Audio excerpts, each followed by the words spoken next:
Welcome friends, Geography.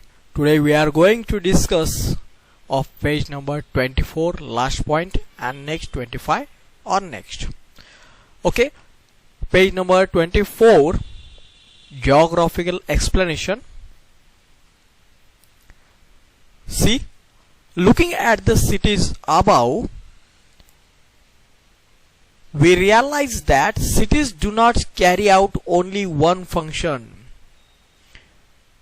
बघा, वरचा जो तक्ता पाहिला तर तक्ता पाहिल्यानंतर आपल्या लक्षात असं येतं की नगरांचे जे कार्य आहे, शहरांचे जे कार्य आहे, एकच कार्य तिथे चालत नसतं तर विविध प्रकारची कार्य चालत असतात. They generally carry out more than one function as they grow. पहा, नगरामध्ये एखादे कार्य प्रमुख असू शकते.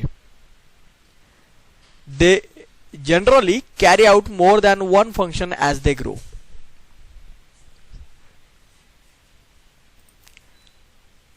One of these function may be a major once.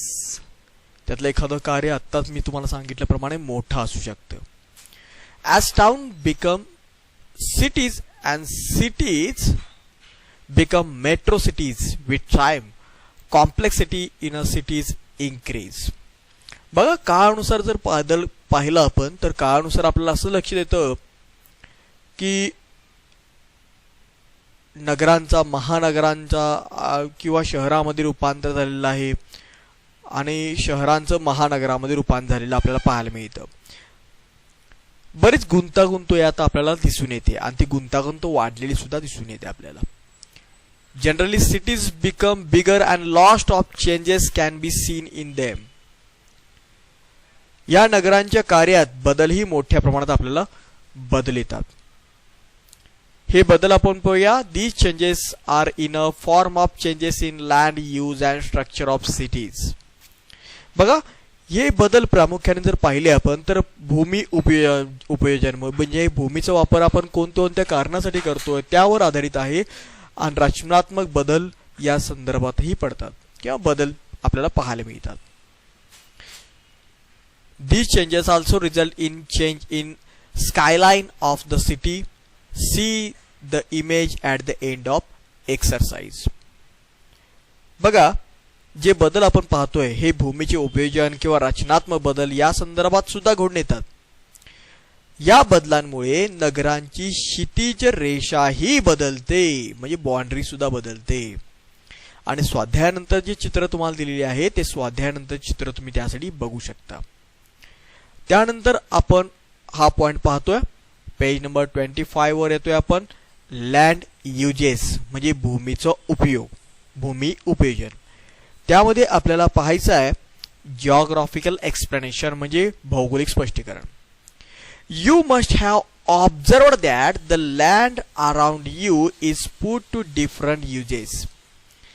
पहा, यामध्ये आपल्याला असं म्हणता येईल की आपण निरीक्षणाने पाहिलेले आहे किंवा तुमच्या निरीक्षणातून तुमच्या लक्षात आलं असेल की तुमच्या परिसरातील जमिनीचा वापर विविध पद्धतीने केला जातो. Some land is occupied by rivers, some may have trees on the other parts road and buildings have been built. काही ठिकाणी नदी असतील, झाडे आहेत, म्हणजे निसर्गरित्या जमीन व्यापलेली असते. तसंच रस्ते, इमारती या मानवाकडून जमिनीवर केलेले बांधकाम असतं. म्हणजे different types of land are suited to different uses. आवश्यकतेप्रमाणे वेगवेगळ्या कामांसाठी वेगवेगळ्या जमिनीचा वापर केला जातो. Human beings does use land as a resources for economic activities, production as well as residence and recreation. म्हणजे बघा, मानव भूमीचा वापर जो करतो तो निवासासाठी करतो, निवाऱ्यासाठी करतो, व्यवसायासाठी करतो, उत्पादनासाठी करतो किंवा मनोरंजनासाठी सुद्धा करताना आपल्याला पाहायला मिळतो.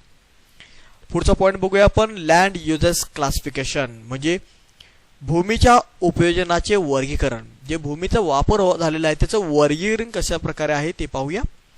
You know that the land use in rural areas is different from that in urban areas. ग्रामीण भागातील भूमीचा जो उपयोग केला जातो हे नगरी भागातील भूमीच्या उपयोजनापेक्षा आपल्याला नक्कीच वेगळं आहे ते पाहायला मिळतं. Generally in rural areas land use revolves around agriculture. ग्रामीण भागात भूमी उपयोजनाचा बराचसा भाग हा शेती व्यवसायाशी निगडित असतो बरं का. In urban areas it revolves around residential and other economic activities. पण ह्याचीच तुलना जर आपण शहराशी केली तर नगराची जी भूमी आहे याचा वापर निवास आणि इतर व्यवसायाशी निगडित असतो. The classification of land use in rural areas is done according to the land record department. बघा, भूमी अभिलेख कार्यालय जे असतं त्या भूमी अभिलेख कार्यालयाने भूमी उपयोजनाचे वर्गीकरण पुढील प्रकारे केले आहे ते आपण पाहून घेऊया. फर्स्ट इज फॉरेस्ट, म्हणजे वन म्हणायला आपल्याला हरकत नाही भूगोलाच्या भाषेमध्ये. द लँड अंडर फॉरेस्ट, यामध्ये वनाखालील क्षेत्र पाहिले जातं. त्यानंतर second point is non agriculture uses, म्हणजे बिगर शेती सोडून इतर. Land under settlements, infrastructure, industries, shops etc are included in this category. तर या पद्धतीमध्ये या भागामध्ये या उपयोजनाच्या भागामध्ये वस्ती, पायाभूत सोयी सुविधा, उद्योग, दुकाने इत्यादींचा समावेश या वर्गात केला जातो. An expansion in the secondary and tertiary activities would lead to an increase in this category of land use. यामध्ये द्वितीयक आणि तृतीयक व्यवसायात होणाऱ्या वृद्धीनुसार या श्रेणीतील उपयोजनात वाढ होते. म्हणजे जशा प्रकारे या भागात बिगर शेतीमध्ये द्वितीय आणि तृतीयक याप्रमाणे जेव्हा जशीशी वृद्धी होत जाईल तसं त्या बिगर शेतीमध्ये या श्रेणीतील उपाययोजना ज्या आहेत त्यामध्ये सुद्धा वाढ होत जाते. पुढचा पॉइंट आहे बॅरन अँड वेस्टलँड्स. याचा अर्थ ओसाड व अनुउत्पादक भूमी. अनुउत्पादक म्हणजे उत्पादन त्याच्यावर काही घेतलं जात नाही अशी अनुउत्पादक भूमी.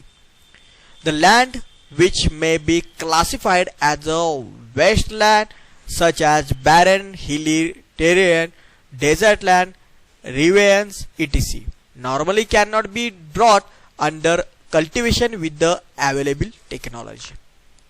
म्हणजे बघा, उंच सकल डोंगराळ भूमी, ओसाड वाळवंट, घळूयुक्त भूमी यांचा समावेश ओसाड किंवा अनुउत्पादक वर्गात होतो. जी भूमी कृषी व्यवसायाखाली कोणत्याही प्रकारचे तंत्र वापरून आणता येत नाही अशी भूमी म्हणजे आपण ओसाड किंवा अनुउत्पादक भूमी म्हणून ओळखतो. नेक्स्ट पॉइंट घेऊया, area under permanent pastures and grazing land. म्हणजे बघा, कायमस्वरूपी गायरान किंवा चराव जमीन असं याला नाव देता येईल आपल्याला मराठीमध्ये. यामध्ये पाहूया, most of this type land is owned by the village panchayat or the government.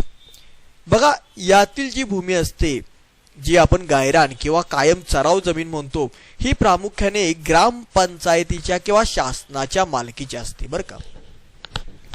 पुढे, only a small portion of this land is privately owned. फक्त फार थोडा भाग जो असतो या जमिनीचा तो खाजगी मालकीचा असू शकतो. The land owned by the village panchayat comes under common property resources. आणि ग्रामपंचायतीच्या मालकीची जी जमीन असते ही पंचायतीच्या सार्वजनिक मिळकतीचे साधन असते. म्हणजे ग्रामपंचायतला ज्या विविध प्रकारच्या मार्गातून उत्पन्न मिळतं त्या उत्पन्नाचा स्रोत म्हणून या जमिनीकडे पाहिलं जातं. म्हणजे कोणत्या, कायमस्वरूपी गायरान आणि चराव जमिनीकडे. फिफ्थ नंबर पॉइंट आहे area under miscellaneous trees, crop and growths. किरकोळ वृक्ष, पिके व वनराई अशी जमीन. पहा यामध्ये the land under orchard and the fruit trees are included in this category.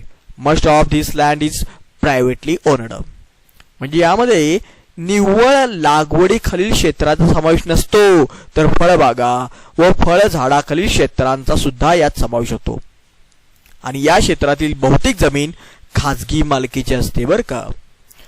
Point number 6, culturable Westland म्हणजे पिकाऊ पण अनुत्पादक जमीन. जी पिकाऊ आहे, ज्याच्यात काही जर उत्पादन केलं तर ती वाढणार पण आता वापरत नाहीये, अनुत्पादक जमीन. Any land which is left follow for more than 5 years included in this category. It can be brought under cultivation after improving it through cultivation practices. बघा मी कुठला पॉइंट शिकवत होतो तुम्हाला, कल्टिवेशन वेस्ट, सॉरी हा राईट, कल्चरेबल वेस्टलँड म्हणजे याचा अर्थ पिकाऊ अनुत्पादक जमीन. पिकाऊ अनुत्पादक जमिनीमध्ये पहा मी पुन्हा सांगतो, कल्चरेबल वेस्टलँड याचा अर्थ पिकाऊ अनुत्पादक जमीन. जी पिकाऊ आहे, ज्याच्यामध्ये काहीतरी उत्पादन केलं तर ते वाढू शकतं, येऊ शकतं, उत्पादन होऊ शकतं, पण ती काय आहे, अनुत्पादक आहे जमीन. अशा जमिनीचा यामध्ये समावेश होतो. 7वा नंबर पॉइंट पाहूया आपण. 7 नंबर पॉइंट, करंट फॅलो याचा अर्थ चालू पडीक जमीन. This is a land which is left without cultivation for 1 or less than 1 agriculture year. Following is the culture practice adopted for giving in the land rest. The land recoups the lost fertility through natural process. तर यामध्ये ते असं म्हणतायत, चालू पडीक जमिनीमध्ये पहा, चालू पडीक जमिनीमध्ये 7 नंबर पॉइंट, 1 वर्ष किंवा त्यापेक्षा कमी काळ लागवडीखाली नसलेली जमीन या क्षेत्रामध्ये येते, म्हणजे चालू पडक जमीनमध्ये येते. जमिनीला काही वेळेला जाणीवपूर्वक पडत ठेवलेली असते किंवा पडीक ठेवलेली असते. या शेतीच्या पद्धतीमुळे या क्षेत्राची निर्मिती होते.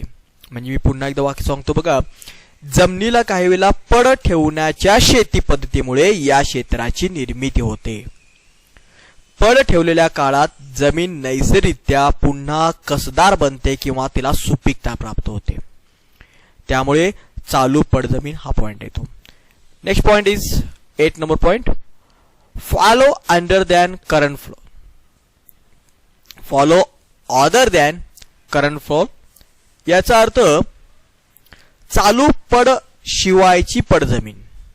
चालू पड शिवायची पडजमीन बघा, this is also a cultivable land which is a left uncultivated for more than 1 year but less than 5 years. If the land is left uncultivated for more than 5 years, it would be categorized as a cultivable wasteland. यामध्ये पहा, ही सुद्धा लागवडी योग्य जमीन असते. जी जमीन 1 वर्षापेक्षा जास्त परंतु 5 वर्षापेक्षा कमी काळ पडीक राहते, ती या प्रकारात मोडते. तथापि कोणतीही लागवड योग्य जमीन 5 वर्षापेक्षा जास्त पडीक राहिल्यास ती लागवड योग्य अनुत्पादक जमीन या वर्गात मोडते. Now next point 9 number point, net area sown म्हणजे निव्वळ लागवडी खालील क्षेत्र. The physical extent of the land on which crop are sown and harvested is known as net sown area. याचा अर्थ निव्वळ लागवडीखालील क्षेत्र बघा, प्रत्यक्ष लागवड केलेली व ज्यातून उत्पादन घेतले जाते असे शेतीखालील क्षेत्र. नेट एरिया सोन म्हणजे निव्वळ लागवडीखालील क्षेत्र. आता आपण पुढचा पॉइंट जो पाहणार आहोत, ज्या पॉइंटचा अर्थ आहे land use in urban areas म्हणजे नागरी भूमी उपयोजन, म्हणजे नागरातली जी भूमी आहे त्याचा उपयोग कसा केला होतो. फर्स्ट पॉइंट, रेसिडेन्शियल एरियाज निवासी क्षेत्र. यामध्ये any of those land which man uses for his dwelling he built up and carries out construction. निवासी क्षेत्रामध्ये बघा, माणसाने स्वतःच्या निवाऱ्यासाठी बांधकाम केलेले असे हे क्षेत्र असतं. Second number, industrial areas. The land where any of the manufacturing activity exists where people work for their livelihood. यामध्ये बघा औद्योगिक क्षेत्रामध्ये अशी जमीन, औद्योगिक क्षेत्रातली अशी जमीन जेथे कोणत्या ना कोणत्या वस्तू निर्मितीचे कार्य चालत असते आणि जेथे लोक स्वतःच्या उपजीविकेसाठी काम करत असतात. Point number 3, institutional areas. Institutional areas याचा अर्थ संस्थात्मक क्षेत्र. यामध्ये बघा the space over which the educational centres, universities, insurance offices, cantonments and similar to these activities exist and are used for activities associated with all these land uses. यामध्ये बघा शैक्षणिक संस्था, विद्यापीठे, मुख्य कार्यालये, छावणी इत्यादी कार्यांसाठी व्यापलेली ही काय असते, जमीन असते. आणि या जमिनीचा वापर विविध कार्यांसाठी, वरील सर्व विविध मी आता जी वाचली त्या विविध कार्यांसाठी केला जातो. त्यानंतर नागरी भागातील जे जमिनीचे भूमी उपयोजन आहे त्यामध्ये येतो 4th number point, recreational areas. याच्यामध्ये मनोरंजनाखालील क्षेत्राचा समावेश होतो. यामध्ये पहा, the place where people visit to seek entertainment like parks, playgrounds, open or close theatres. यामध्ये बघा नागरिकांच्या मनोरंजनाची साधने उपलब्ध असलेली जमीन जेथे नागरिक कसं देतात, मनोरंजन किंवा करमणुकीसाठी जातात. जसं की बघा खेळाची मैदाने आहेत, बाग बगीचे आहेत, सिनेमागृह आहेत आणि नाट्यगृह आहेत. 5th number point, transportation. Transportation means वाहतूक. The space used for moving around by man. It includes airports, railway station, roads, railways, harbours etc. यामध्ये बघा या जागेचा जो वापर आहे नागरी क्षेत्रातील एका ठिकाणाहून दुसऱ्या ठिकाणी जाण्यासाठी होतो. यामध्ये विमानतळ, रेल्वे स्थानक, रस्ते, नैसर्गिक बंदरे, लोहमार्ग या सर्वांचा समावेश होतो. त्यानंतर 6th number point, commercial areas म्हणजे व्यापारी क्षेत्र. These are businesses centers where selling of finished products is carried out for day-to-day uses in the urban areas. These areas are intermixed with residential areas. At few places, commercial areas can aggregate to form definite clusters, especially at the core, that is CBD, Central Business District. यामध्ये बघा 6 number point मध्ये व्यापारी क्षेत्रामध्ये नागरी क्षेत्र, ज्या जमिनीवर पक्क्या मालाची दैनंदिन विक्री होत असते असं हे क्षेत्र म्हणजे व्यापारी क्षेत्र. या क्षेत्रामध्ये निवासी क्षेत्र देखील आपल्याला काही प्रमाणात आढळतात. काही ठिकाणी मात्र असे क्षेत्र विविध प्रकारच्या माल मिळण्याच्या दृष्टीने एक केंद्र झालेलं असतं, जसं की केंद्रीय व्यापारी क्षेत्र, central business district. 7 number point, plot layouts. याचा अर्थ सीमांकित भूखंड किंवा त्याला रेखांकित भूखंड सुद्धा म्हणता येईल. These are vacant land mostly developed for construction of buildings. These are usually located on the periphery of the urban areas. Periphery of the urban areas. These lands encumbered the agricultural land due to the pressure of the increasing population. यामध्ये बघा हे एक मोकळे भूखंड असतं, जे खंड असतो, जमिनीचा भाग असतो, हा भूखंड असतो जो सीमांकित भूखंड म्हणून ओळखला जातो, ज्याचा वापर इमारतीच्या बांधकामासाठी सुद्धा केला जातो. हे क्षेत्र प्रामुख्याने नागरी क्षेत्राच्या सीमेवर आढळतं. वाढत्या लोकसंख्येच्या दबावामुळे कृषीखालील जमिनीवर या क्षेत्राचे अतिक्रमण झालेले आपल्याला पाहायला मिळते. आणि पुढचा पॉइंट आहे mixed land use, that is संमिश्र भूमी उपयोजन. It is an area where various types of land uses exist together. These may include residential, commercial and industrial land use in a aggregated manner. In such areas, one can find houses, business, shops, school, clinics, and open space at the one place itself. संमिश्र भूमीचा वापर ज्या कारणासाठी होतो त्यामध्ये बघा, एखाद्या क्षेत्रात जेव्हा संमिश्र भूमी विविध कारणासाठी भूमीचा वापर होतो तेव्हा आपण त्यांना संमिश्र भूमी उपयोजन क्षेत्र सुद्धा म्हणू शकतो. यामध्ये बघा निवासी, व्यावसायिक, औद्योगिक या प्रकारची भूमी उपयोजन एका क्षेत्रात आपल्याला आढळून येते आणि या क्षेत्रात त्याबरोबर घरे, व्यवसाय, दुकाने, शाळा, दवाखाने, मोकळ्या जागी एकाच ठिकाणी आपल्याला असलेल्या पाहायला मिळतात. हे सगळे पॉइंट यामध्ये येणार आहे.